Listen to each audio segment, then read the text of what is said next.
All right. Hi. I'm Josh Finley. I'm the Vice President of the Oklahoma State Information Security and Assurance Club. And this is a presentation on cryptocurrencies, blockchain, and the decentralized internet. Um, so let's go ahead and get started. So chances are that you've heard about um, Bitcoin or other cryptocurrencies through the news media over the past few months. 2017, or at least the end of 2017, uh, was a very exciting time for cryptocurrency in general. For one reason or another, or actually just for a lot of reasons, Bitcoin uh, boomed. I think towards the end of 2017, the price of a single Bitcoin got up into the $17,000 range, compared to it being worth only fractions of a cent when it first came out in 2009. Uh, I mean that's a pretty big game, and so because of the incredible amount of uh, money that's being invested into this area, I think that's reason enough to at least take a look at it and to kind of think about like what what Bitcoin is, what it has to offer, um, or just really what the technology is. That's the part that I'm very excited about and that I'm very excited to share. The technology behind cryptocurrency, and that's really what this presentation will be about. So here's just the figure on the market capitalization of cryptocurrencies. This is not Bitcoin. This is cryptocurrencies and cryptocurrencies in general. But I think that's significant enough uh, for people to take note. So, um, what are cryptocurrencies? This definition that I ripped from Google states that cryptocurrencies are a digital currency in which encryption techniques are used to regulate the generation of units of currency and to verify the transfer of funds, operating independently of a central bank. There's a lot of stuff there, but I think this is a really good definition, and I think it really encapsulates a lot of the very complicated parts of cryptocurrency into into a concise, sentence. Um, First and foremost, it states that encryption techniques are used. And so that's why they call it cryptocurrencies. I mean, the technology that enables them uh, is cryptography. And cryptography is an extremely well respected discipline in its own right. And its applications extend far, far beyond cryptocurrencies themselves. Um, but the way it's being used to regulate the generation of units of currency and fund fund transfers um, is really the key innovation here. Um, Cryptography is now being used with cryptocurrencies to ensure that currency records of currency and transfers are maintained and are basically immutable, all without the necessity of a central bank or governing authority having to intervene in the process.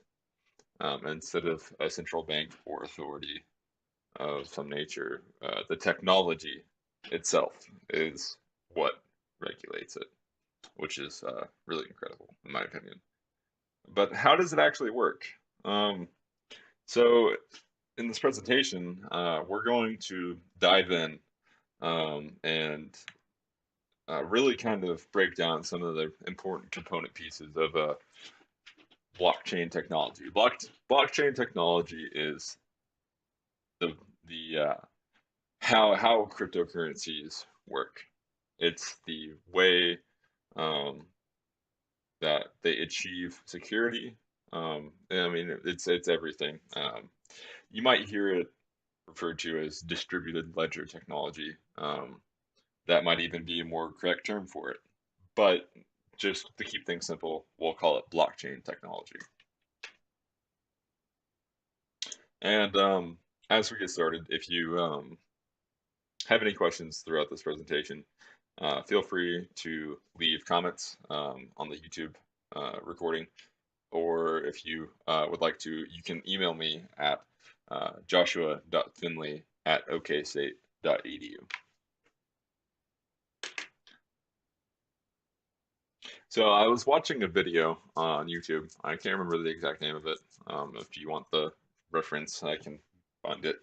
It was a Wired interview, and this guy named Finn Brutton, uh, he made a really good statement about the characteristics of blockchain technology, and I thought it was very pertinent and very accurate. And he said it's a persistent, transparent, public, append-only ledger. And other definitions will state that a blockchain or blockchain technology or Bitcoin is a distributed database of or a ledger of some sort. And it Bitcoin and currencies like cryptocurrencies and technologies like it, they all have these characteristics: persistent, transparent, public, and append only. And they're all very important in understanding the technology. Persistence is,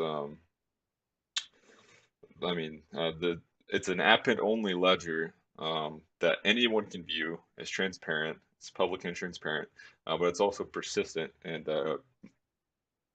for all intents and purposes, immutable. And we can only add data to this ledger. A blockchain has this very, very interesting and powerful characteristic of being append only, and because of that, uh, it enables us to do a lot of really cool things. Traditionally, so far, currency has been one of the main applications, but building off of that, there are even more spectacular applications. So moving on, cryptographic hash functions. It is very important, if you're not familiar, to understand this concept, um, because the cryptography, I mean, they call it cryptocurrencies for a reason. Cryptography is it's the key component of how all of this works from a technical perspective. And a cryptographic hash function is an algorithm that maps data of an arbitrary size to a bit string of a fixed size. And we will call this fixed size bit string, a hash. And it is also designed to be a one-way function. So we'll go on to the next slide. As you can see, we have here on the left, we have 3 different inputs. And as we run them through a hash function, we get 3 unique sum values returned. So it's important to note that the input can be of an arbitrary size, meaning that it can be 3 letters in the case of Fox, or it can be an entire phrase or sentence or a paragraph, or really anything. It can be any file that we want to input into a hash function, and we will always get a sum that is a fixed size. Different algorithms have different sum sizes, but it varies depending on the algorithm. So as we can see, it's a mapping of a data of an arbitrary size to a fixed size, and that is a hash. Another very important property to be aware of is the fact that it is a one-way function. So a one-way function means that if you input Fox into a hash function and you get this hash sum, you cannot reverse the process to derive Fox out of it. It's mathematically improbable or impossible. I'm not quite sure how exactly it works, but you will not be able to derive the input from the output of a hash function. And this is very important. This property basically enables us to be able to recognize inputs without having everybody being aware of them. So let's say that I have a secret file um, that has secret data, and I give a hash of it, and I transmit it to someone, and they want to make sure that their copy that they receive has not been tampered with in any way. They can take a hash of the file, and if their hash matches the one that I take of it, they can have assurance that the file has not been interfered with. So building off of this, we have an idea. We can chain hashes together, and a hash chain itself has really important properties. I mean, the fact that previously we can derive an output value that correlates with a specific input, and the function is one way. We can build off of those principles, and we can create something called a hash chain. And with the hash chain, I mean, you are just essentially taking the hash of some data and then taking a hash of that hash, and so on and so forth. It might seem kind of pointless at first to do things in this way, but essentially what you're doing whenever you take hashes in succession like this, you're creating a linked list. And so we have, if you can see in this diagram, we have 4 data objects. We have Fox, we have this block, this one here, and a 4th one. So between every step, we run the result of the previous step through a hash function, and we derive a new hash sum. So let's say I want to, building off of the previous example, we have a message that we want to send, or we have a succession of messages that we want to send, or even a ledger. We have a database, and we want to ensure that nothing has been tampered with within that database. And so every record in that database is one of these objects, and one of these 4 objects. And if somebody were to tamper with one of the previous ones, what's going to happen is that that previous object is going to be ran through a hash function, and we will get a different result after it. So if we, for example, were to change a Fox to some other string, we'll change to my name Josh. The hash result we're going to get is different. If we change, instead of Fox, we change 7018 YXM2 to something else, this subsequent hash sum is going to be different. So this property is results in tamper evidence. That's what we'll call it. Meaning that anytime something in the record is changed, it will change the rest of the list. So moving on, we have this idea of a hash pointer. So, and if you've ever done any lower level programming with C or C++, you might be familiar with pointers in those languages, meaning basically that you can point to a memory address. You can, and a hash pointer is, it's a pointer where data is stored together with a hash of what we're pointing to. And so you have a data object in some location, and you have a hash of that data, and also a pointer to where it exists. And so this is useful because we can build linked lists just like hash pointers out of these. or just like a hash chain out of these. So instead of just a typical hash chain, we can combine hash pointers together, and the resulting data structure is something that we call a blockchain. And a blockchain is the whole topic of this article or this presentation. A blockchain is a powerful, powerful data structure, which, when distilled into hash pointers and data blocks, can seem very simple, but is actually has incredible potential. So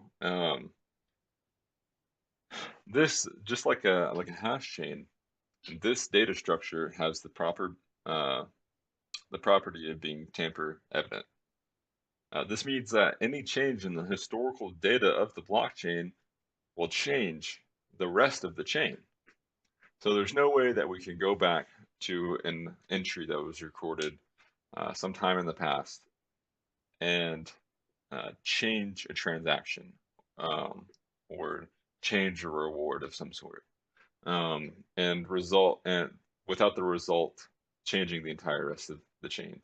Um, this is the tamper evidence that I've been talking about.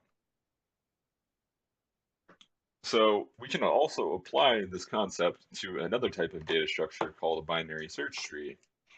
Binary search trees are useful in the fact that using them, we can have a list of items, uh, and we can iterate through it and search through it in logarithmic time. And if you're not a math person or a computer science person, basically this means that we can have lots of data and move through it very quickly. And if you've ever used Git or GitHub, this is kind of how that version control system works. But what does this have to do with currency? I mean, it's all well and good that we can have tamper-evident blockchains, just hash pointers referring to each other. But how does this apply to currency? Well, in those data blocks that I was talking about, the data object that we take a hash of, and that we have hash pointers from, we can put transactions. So we'll say in this Genesis transaction, if you will, we have we automatically assign 25 coins of some sort to a user named Alice. Well, from there, Alice can make new transactions. You can send those coins to somebody else, and so on and so forth. That transaction history, the record of the existence of those coins and the entire life cycle, wherever they go, whatever accounts they end up with, will be recorded in these data blocks. And anytime, remember that this is a tamper-evident ledger. If anytime anything in the past is tampered with or changed, we we will be able to see that. If somebody changes a transaction, let's say somebody tries to steal Alice's coins and have them sent to their own address, their own account, it'll change the entire history of the blockchain, and that this is obviously going to raise some red flags, and this is basically how this technology works. This is how cryptocurrencies work, and this is how you can be sure that your money is safe in them.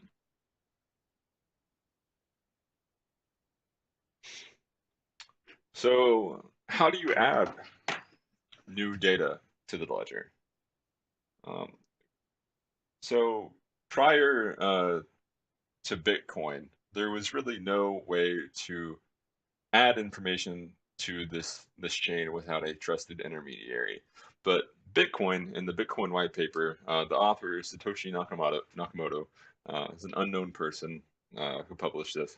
Uh, Combined a bunch of technologies in a really particular way that allowed us to add information to this ledger without trusting one specific entity.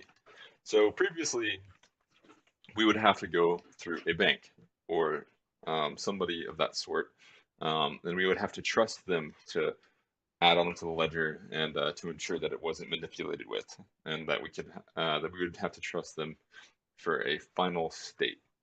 But with Bitcoin and similar technology, that's not necessary. So how do you do this? How do we append information to the ledger? So trustlessness.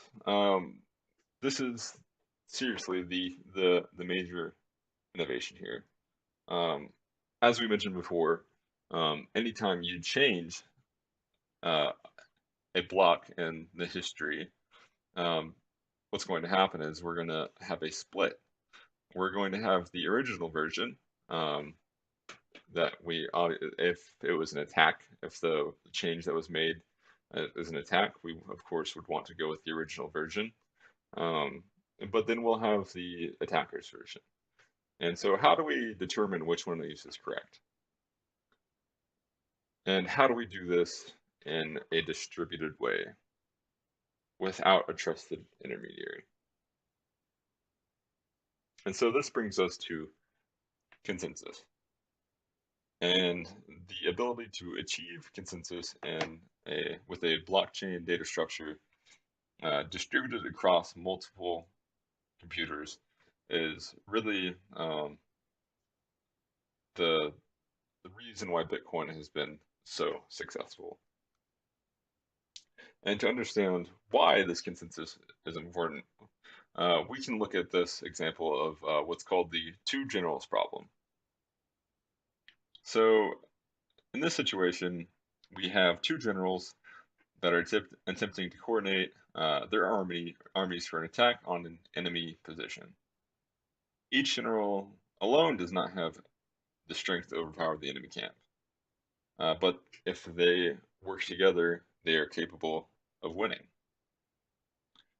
The problem, however, is that each general must communicate from a remote location to verify the coordination of the attack. One general can send a messenger to the other saying, "We're going to attack at dawn." But they will not be sure that the other general has received their message until an acknowledgement is sent. But in turn, we can't confirm whether that acknowledgement is received, and so on and so forth.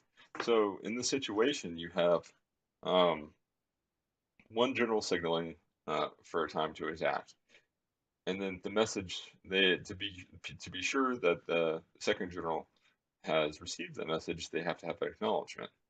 But at that point, this general cannot be sure that the first one received that acknowledgement, and so on and so forth, and they never reach an agreement about when to attack.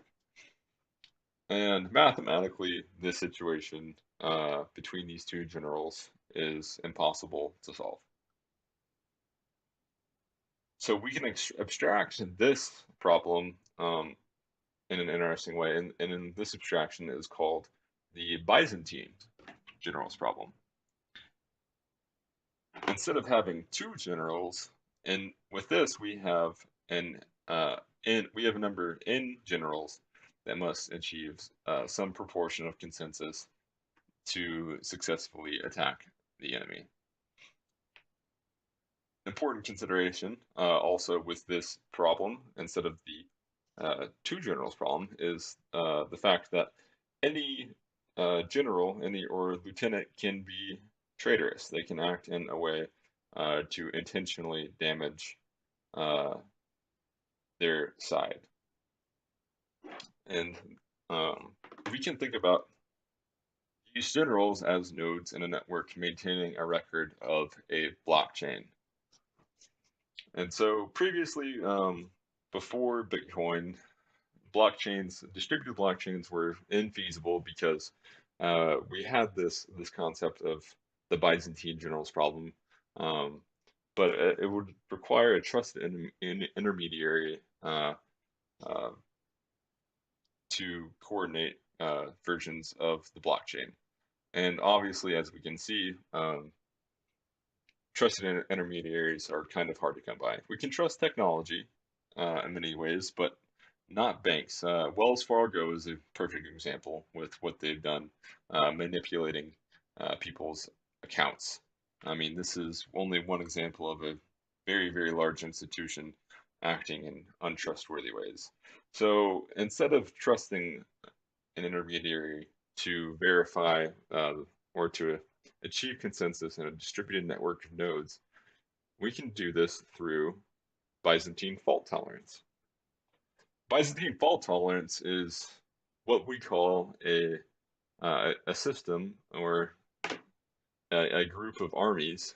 Um, Continuing on the Byzantine generals problem, um, this is how a consensus or tolerance to misbehaving nodes can be achieved. And there are multiple methods by which we can achieve Byzantine fault tolerance. Here I've listed proof of work, proof of stake, delegated proof of stake, practical Byzantine fault tolerance, and delegated Byzantine fault tolerance. But there are plenty of other ways that that fault tolerance can be achieved. And this is really a very interesting area of computer science. And combining Byzantine fault tolerance, particularly the proof of work method of Byzantine fault tolerance, with the blockchain data structure is essentially Bitcoin. That is how Bitcoin works. So, what is proof of work? How does Bitcoin achieve Byzantine fault tolerance? So, proof of work essentially is um, doing some work and then proving that you did it. And the initial idea for proof of work came as a method for preventing spam and denial of service. I believe the paper uh, was published in 1999 or something like that um, on proof of work and how it can be used to basically, let's say you have a server and the server gets messages from different clients all over the world. And we want to prevent those clients from being able to spam the server with so much information that it is overloaded. So we can, in a sense, we can charge them to use our service without them actually having to pay money. We can charge them for sending messages to our server by asking them to do uh, arbitrary math problems, uh, cryptographic problems, uh, and then telling us the solutions to their problems. So we send a math problem for them to do, these clients, and they will do the math problem and submit their proof alongside uh, the result of the problem. And we can be sure that they expended some computational effort to derive it.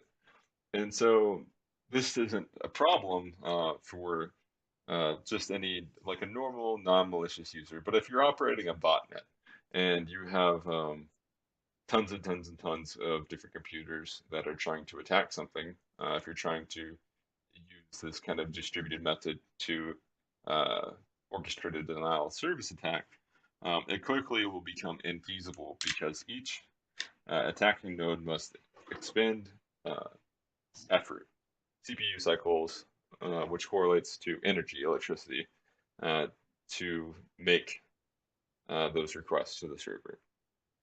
And it quickly becomes inefficient to make an attack in this way. And so this is an excerpt from the Bitcoin white paper. You can find it online, and I have the references if you need it. This quote states that the intention of the Bitcoin protocol is to implement a distributed timestamp server on a peer-to-peer basis. And so we can unpack that quickly. If you're familiar with BitTorrent or torrenting, like illegally movies or anything like that, those are peer-to-peer networks, and that's why they're the government can't, or copyright enforcement agencies can't take those down. We will need to use a proof of work system similar to Adam Back's Hashcash. So Adam Back, he, I mentioned the paper published in sometime in the 90s. Uh, this is the system that he proposed, Hashcash, and this is basically how Bitcoin does its proof of work.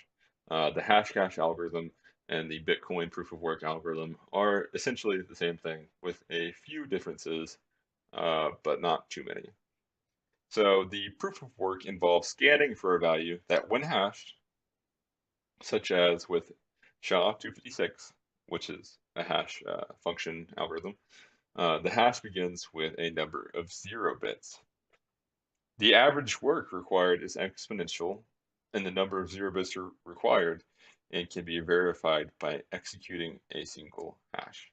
So essentially, the proof of work will involve the client that's attempting to use the network to uh, scan for a value, to run a bunch of hash functions in succession and look for whichever one of them outputs a result with a certain number of 0 bits in the front. So we can, if it's a 4-digit hash function, and we're looking for uh, some sort of hash sum that begins with 2 zeros and some random characters, we don't care what they are, for the last two uh, indexes. It's exponentially more difficult to add another 0 after that. And it kind of goes beyond the scope of this article, but this is how the difficulty of mining on the Bitcoin network using proof of work, this is how that works. And so I'm sure if you're somewhat familiar with Bitcoin, you've heard about people mining the Bitcoin network. And basically what you're doing whenever you're a miner, you have a computer that is calculating hash functions. And you're looking for a hash that begins with a certain number of 0 bits. And it is very, very, very difficult to find hashes in this way. The only way is to do so is to basically brute force, meaning that I'll just read this quote. The hashcash cost function is based on finding partial hash collisions on all the 0 bit string. The fastest algorithm for computing partial collisions is brute force. There's no better way to find the hash values that we're looking for um, than to just try random things and to try to brute force it. And this expends a lot of CPU effort. Back to the Bitcoin white paper, here's this quote. For a timestamp network, we implement the proof of work by incrementing a nonce in the block until a value is found that gives the block's hash the required 0 bits. Once the CPU effort has been expended to make it satisfy the proof of work, the block cannot be changed without redoing the work, as later blocks are chained after it. The work to change the block would include redoing all the blocks after it. So this basically means that if we have a blockchain that implements this proof of work consensus methodology. If we were to go back in time and we were to try to manipulate things to steal some money and send transaction data to our own address that we have control over, we would have to compute the rest of the network and expend a tremendous amount of CPU effort to produce a uh, a blockchain that the rest of the network will accept. And essentially, the Bitcoin network, it looks for the longest chain that is in existence and satisfies the components of the Bitcoin protocol. Um, and of course, the longest chain is going to be the one that has done the most computational effort. So forks in this chain, of course, do occur, but the one that we consider to be legitimate is the longest one.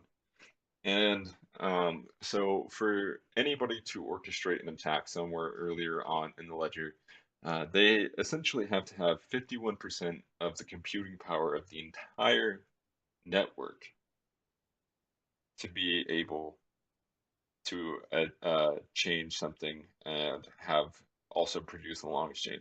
And this is incredibly, incredibly hard to achieve. And here's just a little diagram pointing out how miners are responsible for mining new blocks. But proof of work does not come without its problems. Um, so people across the world have made tremendous, tremendous amounts of money from mining. We can see here the annualized global mining revenues and cost associated with mining. And obviously, people make money from doing it. They make money from expending CPU cycles, and doing so expends electricity energy. Um, and so, this is a very illustrative example of how much electricity is being used. The country closest to Bitcoin in terms of electricity consumption is the nation of Singapore. That's pretty tremendous. This problem alone is a reason that we need to explore alternative consensus mechanisms uh, to proof of work. In an age where most of or a good proportion of the world's energy comes from coal sources, and climate change is a ever-growing problem. Um, it's very important that we don't waste energy computing useless hashes. And so there are a number of alternatives to proof of work, which are um, very interesting, but a little bit outside of the scope of this article. And I mentioned before that one of these is proof of stake. One of the biggest blockchain applications out there, or blockchain systems out there, is Ethereum, and the Ethereum blockchain is currently trying to transition to proof of stake. But in general, it's a very active area of research, finding a consensus algorithm that is viable and a viable alternative to proof of work. But we obviously have many, and I'm sure that we'll find one soon. But moving on, um, let's get to the really incredible potential of these systems, blockchain systems. So we've established that we can have transactions in a blockchain, and the blockchain is tamper evident, and we can build a currency on top of this because we have a verifiable and immutable record of these transactions. But this part is very fascinating to me because we can actually build computer applications on top of these networks, these peer-to-peer networks that are running these blockchains. We have a way of now of doing decentralized computation, um, and we have an ability to run software over multiple computers. So the technology behind blockchain, if you think about it, we have it can store data, we can input new data on top of it, and we can compute results. And these are logically the components of a computer. So essentially, a blockchain network can be used to create a virtual machine that can run software. And we call these uh, decentralized applications. We call these decentralized applications, or dApps for short. Um, so, for example, I mentioned earlier the Ethereum blockchain network. Um, there's a computation layer that's been implemented on top of that called the Ethereum virtual machine. And people have written programming languages and compilers for that virtual machine. And the most famous of these is a language called Solidity. And it's if you've ever programmed with JavaScript, it's pretty similar. Um, that's where Solidity takes its inspiration. Um, but Solidity, what essentially is a high-level language that compiles down to what we call the bytecode that the Ethereum virtual machine can understand. And this is just essentially assembly um, that uh, can run on top of the Ethereum virtual machine. And so here we have a few examples of different applications that we can run. Um, and because we have this ability to run software on a world computer, so to speak, um, we also have the ability to run organizations on this software, on this system rather.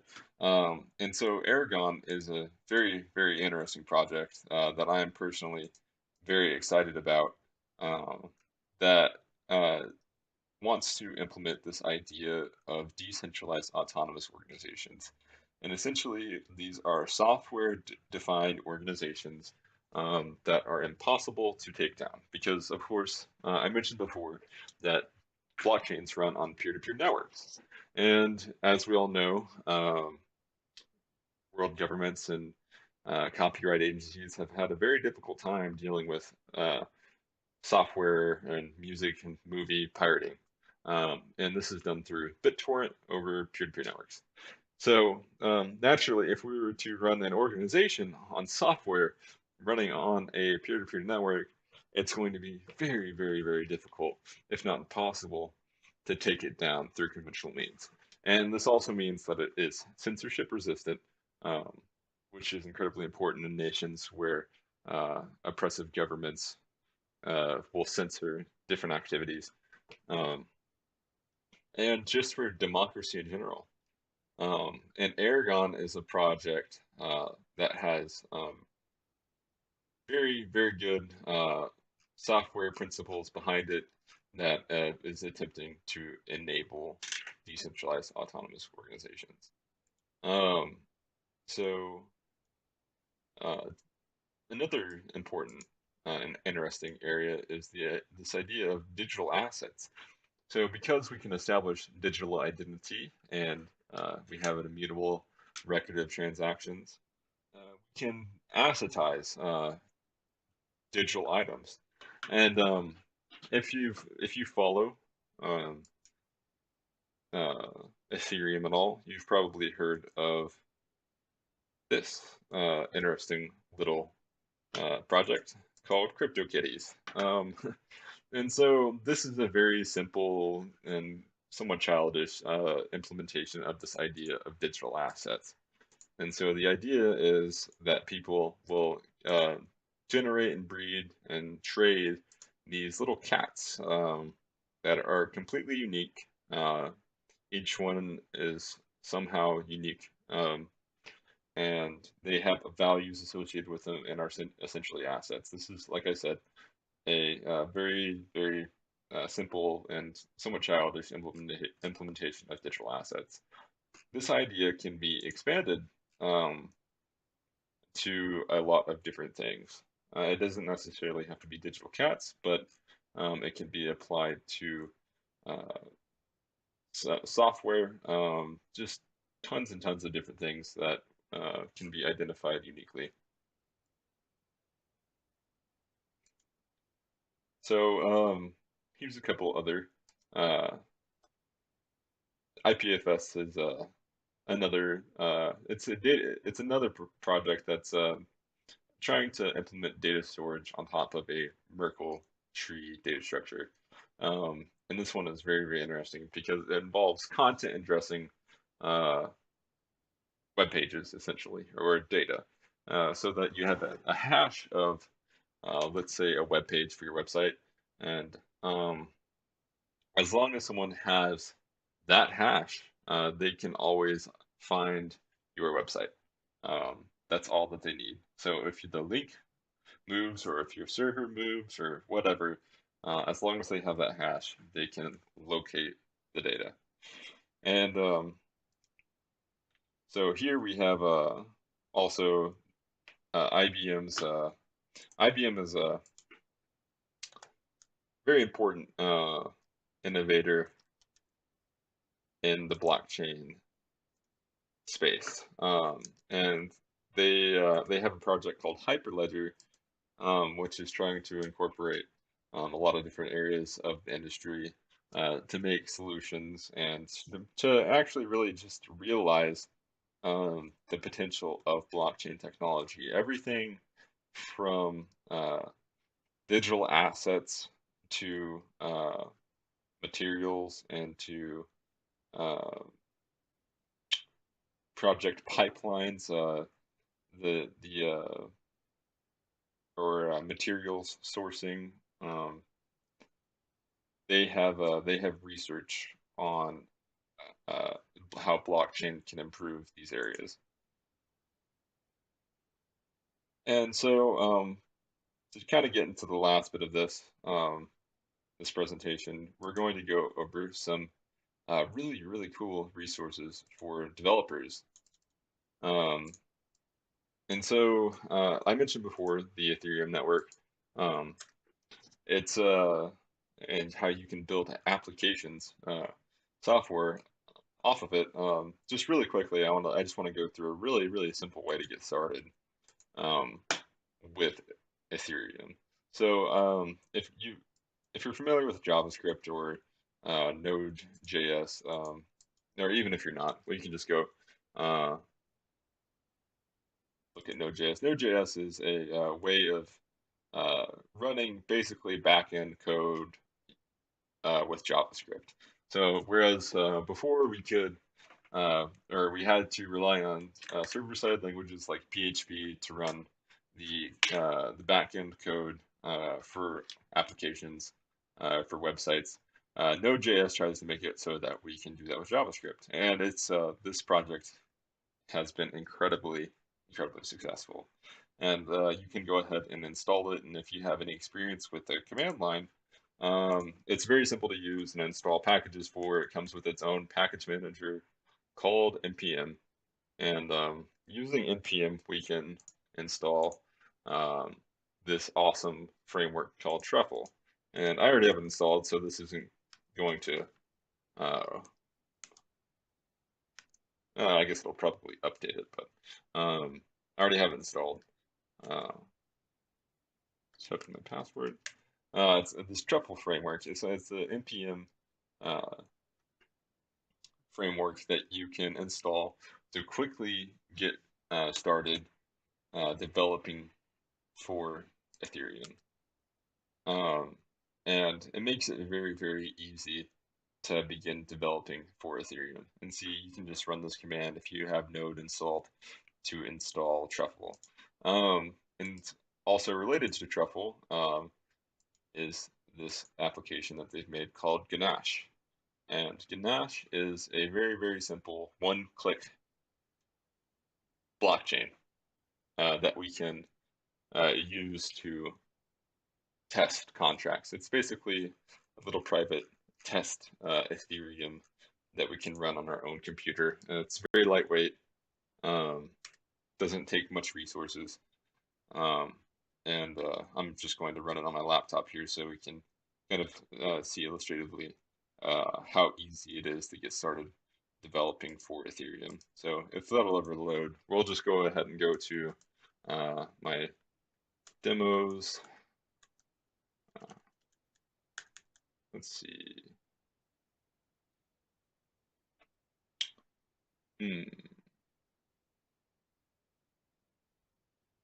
Where did it go?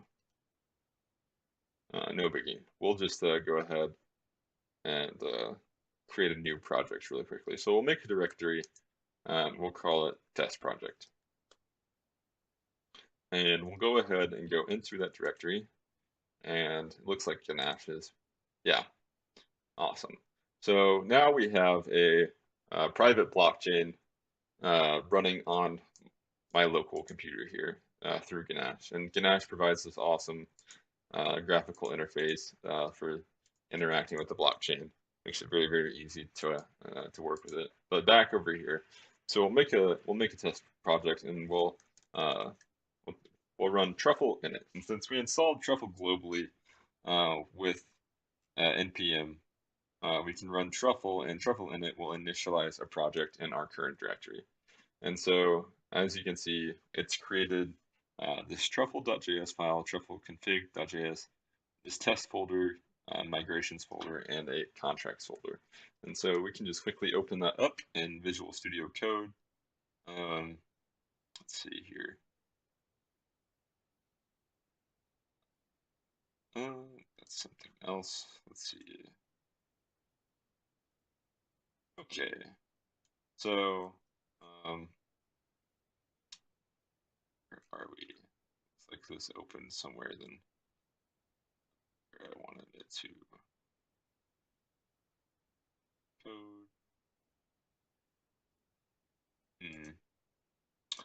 I see.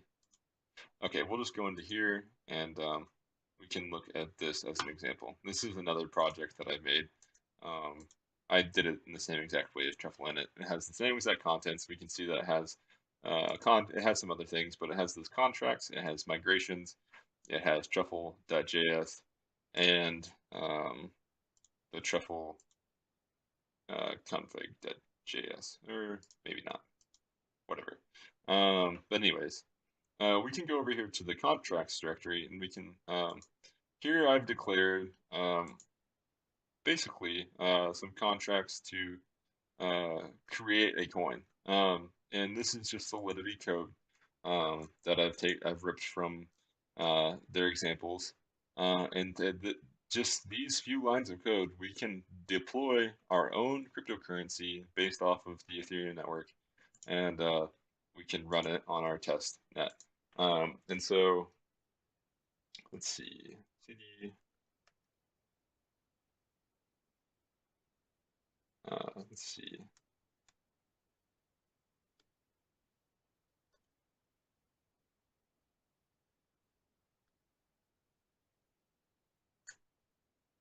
So using Truffle, we can, over here we have Ganache running, but we can compile our project. I'm not sure if this will compile, but if the code's written correctly, it will go ahead and compile. And how exactly it does all this is kind of outside the scope of this video, but just very simple. There, let's see. Yes, it worked. We can quickly compile the Solidity code into bytecode that the Ethereum virtual machine can understand. And we can go ahead, since we have that running Ganache program, we can migrate that code to the running network. And looks like it worked. Amazing. So we go back over here and we check out the Ganache node. You can see that we've expended some Ethereum, basically running those contracts. And let's see if we go over here. There's new information within our transaction history from that code that we ran. So this is a really simple demo of how you can get started programming for Ethereum. There's tons and tons and tons of resources out there on getting started with this. If you're familiar with GitHub, you can probably, I'm sure there's an awesome, yeah, here, an awesome list of resources that you can use to get started. And of course, if you have any questions, go ahead and email me or talk to me on GroupMe or leave a comment at the end of this video. So thank you for your time. This is something I'm very excited about. I really think that blockchain is going to go very far, and I think it's going to really probably very soon penetrate a lot of industries and work its way into companies where people have not really expected it to end up at. Yeah, so once again, thank you for watching. I hope you enjoyed.